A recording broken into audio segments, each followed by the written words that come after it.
एक human right activist. आज press वार्ता क्यों बुलाया गया, क्या दूसरा संक्षेप बताइएगा? प्रेस वार्ता इसलिए बुलाया गया है कि हम एक स्टूडेंट हैं, मैं एक स्टूडेंट हूँ और मानवाधिकार कार्यकर्ता हूँ।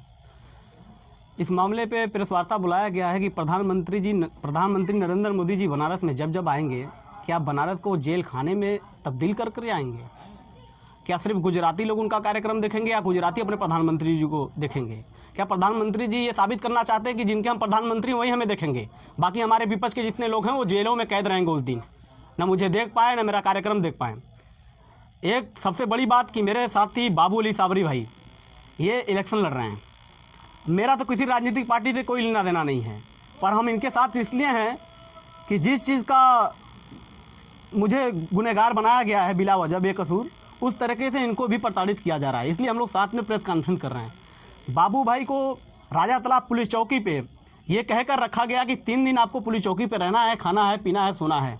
उसके बाद रात 11 बजे रोहनिया इंस्पेक्टर आता है, राजा तालाब पुलिस चौकी पे बैठाता है इनको अपनी जीप में, और जीप में बैठाकर कम से कम 30 से 35 किलोमीटर का रात के 1:30 बजे तक चक्कर लगाया जाता है। उसके बाद ले आके जेल में डाला जाता है, ये कहकर कि अरे इनको बख्शना नहीं है, ये मासूम लोग हैं, ये तो लॉकडाउन में घास दिखा रहे थे, लोगों को भूखा दिखा रहे थे, ये तो प्रशासन के खिलाफ रहते हैं।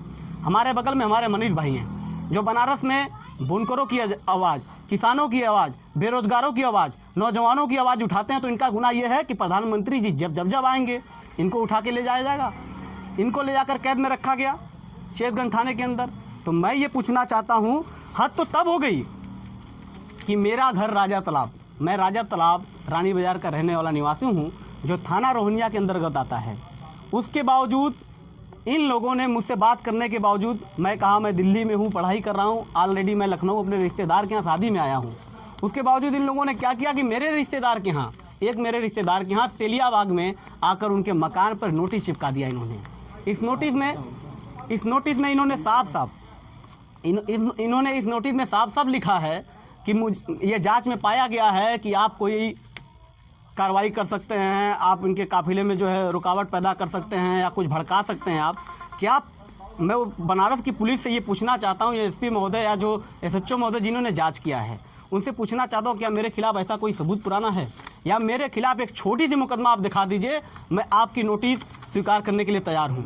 अब मैं इस नोटिस पर जमानत नहीं लूँगा 107-16 का, मैं जा रहा हूँ कोर्ट, बनारस पुलिस के खिलाफ कोर्ट जा रहा हूँ और राष्ट्रीय मानवाधिकार आयोग, अंतर्राष्ट्रीय मानवाधिकार आयोग में जाऊंगा और चैलेंज करूंगा कि आपकी इस वर्दी से मैं नहीं डरता जो वर्दी आरएसएस के इशारे पर काम करती है।